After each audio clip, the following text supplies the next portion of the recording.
dhalinyarada gabdhaha ciidamada qalabka sida bahda saxaafadda inta magac looga soo qayb galay munaasabadan walaalayaal assalaamu calaykum waraxmatullaahi wabarakaatu. salaan kadib ilaahay subxaana wa tacaala mahad dhammaanteed leh noo suurto geliyey fursado iyo hawl muhiim ah inay noogu qabsoonto muddo kooban haddaan nahay reer galmudug. taa ilaahay baa ku mahadsan. runtii waxaan leeyahay waa habeen taariikhda galmudug ka galay ama ka gelaya baal dahaba caawa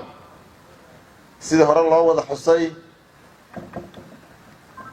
waxaan halkaan rabaa inaan runtii fursadaas dadkii keenay ama ka shaqeeyey dhammaantood uga mahad celiyo. waxaan rabaa inaan si gaara u xuso madaxweynihii hore ee galmudug walaalkay axmed ducaale geelle xaaf. tanasulkii walaalnimadii odatinimadii uu u muujiyey reer galmudug siduu sheegay waa wada hadalnay iyadoo aan roonaan iyo uturis iyo inaan galmudug loo turo waxaan ahayn ku dhex jirin ayaan isku tanasulnay isna aqbalnay.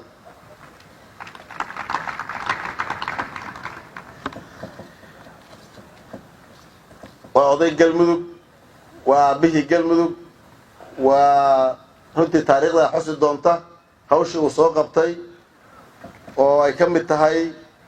isu imaad galmudug la isugu keeno caasimadeeda inuu dibdibada u aasay axmed ducaale geelle.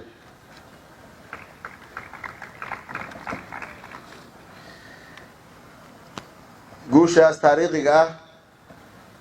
ee ay galmudug heshay waxaa sidoo kale ka qayb galay madax fara badan, mas-uuliyiin badan, odayaal, salaadiin, culimaadudiin, qaybaha kala duwan ee bulshada intay ka qayb gashay dhammaantiin sidaasoo kale aan idin mahad celinaynaa.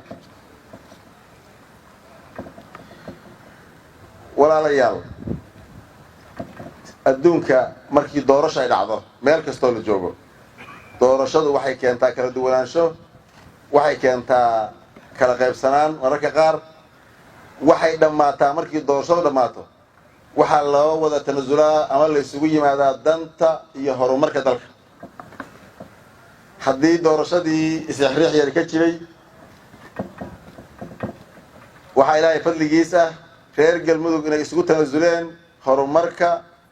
iyo hor u socodka dalkooda iyo dadkooda. marka xogaagii doorashada ka dhashay waxaan mar labaad rabaa inaan xuso dhammaan saaxiibadii iyo walaalihii kala duwanaaday ama isriixriixay dhammaanteen caawa waxaan naha mid.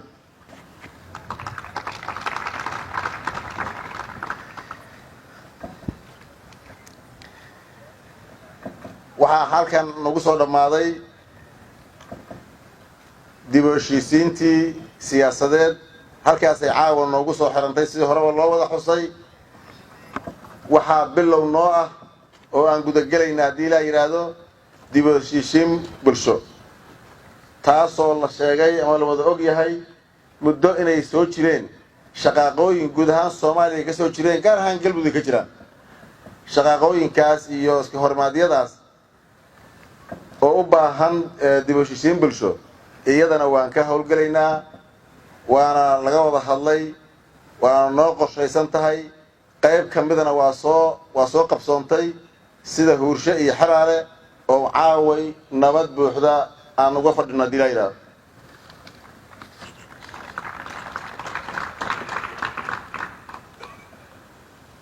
howlaha hortaginta leh waxaan kaloo u dhaqaaqaynaa haddii ilaa yidhaahdo dhismaha hay-adihii dowladda galmudug. waxaa qorsheenu yahay hay-ado adag, tayo leh, ammaano leh, galmudug meeshay u socota gaarsiiya inaan usoo dhisno haddii ilaa yidhaahdo.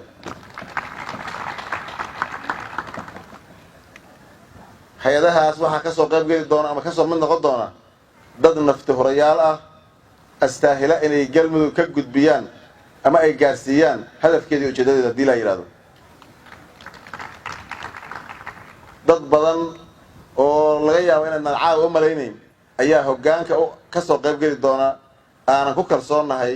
inay nala xaqiijin doonaan hadafka iyo ujeeddada aan leenahay haddii la yidhahdo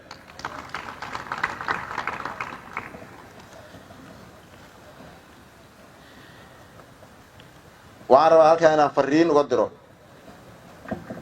dhammaan dadka reer galmudug meel kastay joogaan walaalayaal waxaa noo ballana midnimo wadajir iyo isku tashi meel kastood joogtaan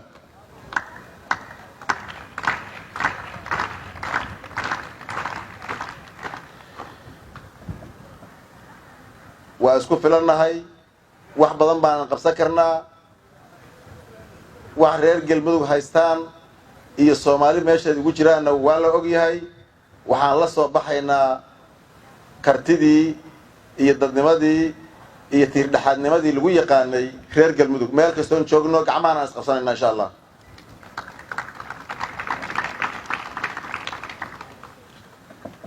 sidii madaxweyne axmed ducaale sheegay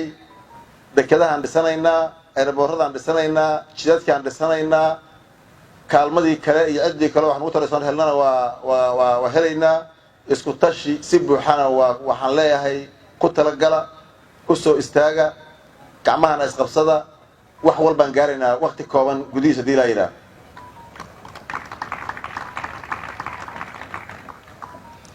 sidoo kale sida la sheegay ama horeba ballanqaadyadeenni u ahaayeen ilaahay idankii taako ka mida galmudug cadowga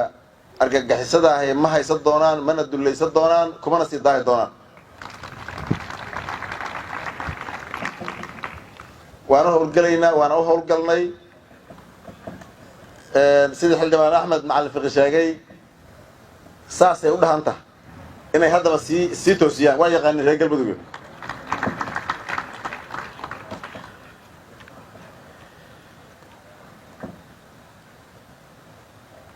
dowladda galmudug waxay u taagan tahay hadafkeedu yahay midnimada iyo wadajirka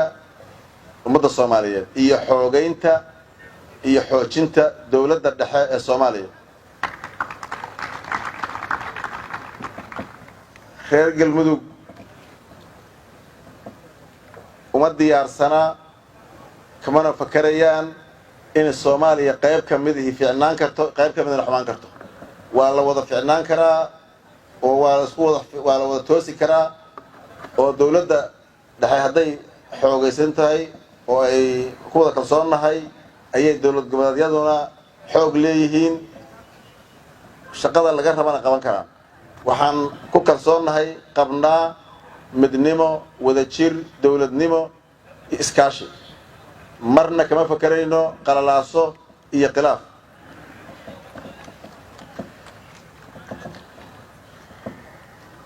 waxaan diyaar u nahay inaan gacan ka geysano khilaafyada jira ee ka dhexeeya dowladda federaalka soomaaliya iyo dowlad goboleedyada qaarkood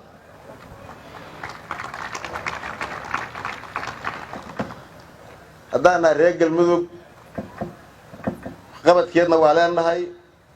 isu keenisteeda fakarkeedii kartiyeedana waa leenahay dowlad jacayl iyo midnimo jacayl soomaaliyeedna waan laku yaqaan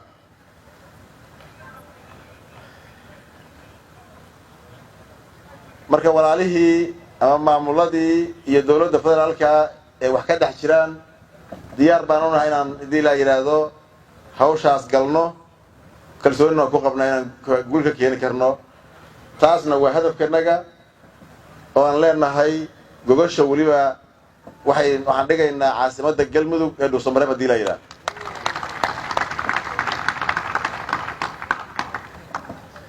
annaga gacmaheennu waa dhaqan yihiin cidna khilaaf nagalama dhexeeyo dowlad goboleedyada dhammaantood wax nagalama dhexeeyaan dhiba kuwa aan dariska nahay oo od wadaagta nahay wax nagalama dhexeeyaan dulqaadka nagana waa la tijaabiyo waad ogtihiin dhowr jeer in meelnala ka xagtay oona cid noo jawaabin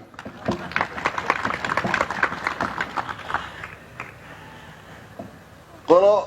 meelo kale u socotaa na sii martay na soo martay wax nagu dhifatay annagu marna uma jawaabin weliba madaxdeennada iyo xildhibaanadeennada iyo mas-uuliyiinteena dhammaan iyo siyaasiyiinteenna waxaan isku waraysanay oon ka reebnay in meelaha qaarkood jawaabaha ay mudan yihiin laga baxsho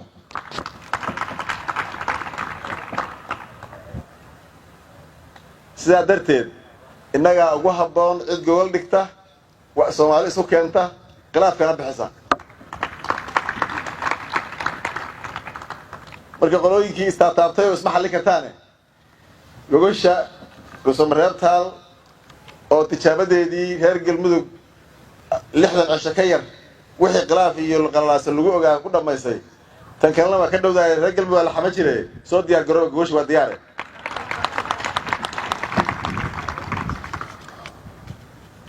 qolooyinka hadda wax naga sisinaga yihiin iyo qoladiina taabatayna waxagiina jiraa ma jiraan hadda istoosiya wada ganacsi isu socosho hawl wanaagsan Soomaali mid ah wada jir aan ka wada shaqeyno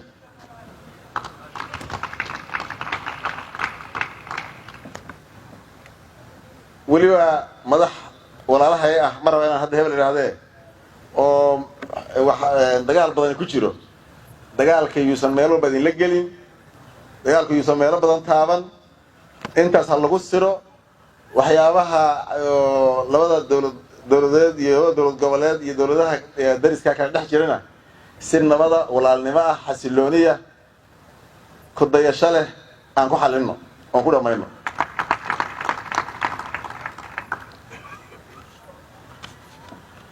waxaan rabaa inaan aad iyo aad mar labaad iyo mar saddexaad ugu mahad celiyo dhammaan reer Galmudug meel ay joogaanba taageerada iyo isgarabtaagga iyo gacanta aad noo muujiseen iyo sida aad ugu heelanadeen oo ugu heelantihiin heshiiska iyo nabadda iyo dhammaynta khilaafyadii Galmudug dhexdeeda ka jiray oo siyaasadeed midka bulshada gacan ugu siiya insha Allah taala intii gacan ka geysatayna si gaar ah ugu mahad celinaynaa madaxweyne Axmed Ducaale nabadoon baa tahay saacada laga bilaabo odayga dib u heshiisiinta midda bulsho ayaa tahdiilaya waa lagu hubiyay lagu dhaafi maayo cid tira ay ugu darno waa lagu daraya diila yiraahdo aniga qolad damada aragto oo meelaha wax iska qabta xataa odayda iga tahay ana ka duqade aad iyo aad ma santihiin Galmudug mid ah Galmudug waa cusub bariyay Galmudug ay caawa u tahay habeen taariikhiya xildhibaan baxaya iyo siyaasiyiinta ka tago Axmed Ducaale ku soo doonaya ma jiray waa la joogayaa ballanqaadkaasna waa la baxshay hawlo waaweyn oo la maleynayna waa qaban doonaan dilayra guul ayaa noo ballana